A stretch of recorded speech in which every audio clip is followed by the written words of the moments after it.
I'm Shannon, and welcome to Shannon Reviews, where I just review stuff, and welcome to the last episode of Knight Rider Month.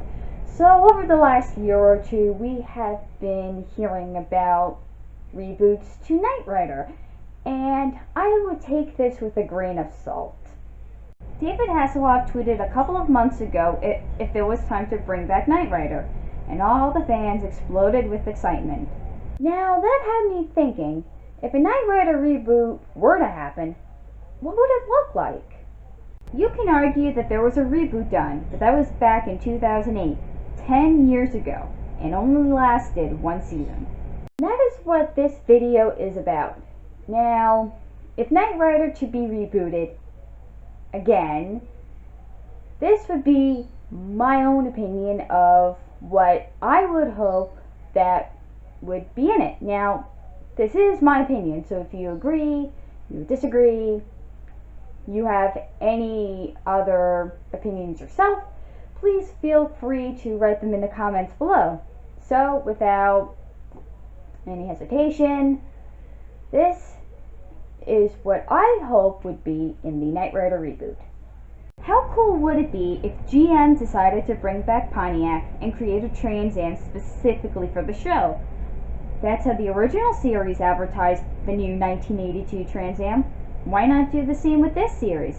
Think about it. This new Trans Am, and with the resurrection of Pontiac itself, could provide more job opportunities for people still looking for work. Would be nice to see Pontiac make a comeback. One of the things the 2008 reboot did right was reintroduce Michael Knight in the pilot episode. He appears at the end to Mike Tracer's mother's funeral. Michael tells Mike that he is his father, and that's the only time we see Michael on screen with his son. I may not be too fond of the show, and the fact it waylaid from the original source material. They could have made Michael Knight into the Devin Miles character, which is probably one of the biggest reasons why the show failed. So NBC and Universal really missed a big opportunity for not doing that. So what I'm about to say is a spoiler for anyone who hasn't seen the 2008 series, so you have been warned. Charles Grayman, father to Sarah, Mike's love interest, dies in this series. Towards the end of the episode, Charles Grayman gives a speech about the Foundation for Law and Government and Wilton Knight's dream. This episode should have ended with Charles saying that he has appointed someone who has a long history with the Foundation to be the leader in Charles's place. Then in walks Michael Knight. Fans of the original series rejoice, and newcomers to the show eagerly await what Michael Knight has to offer.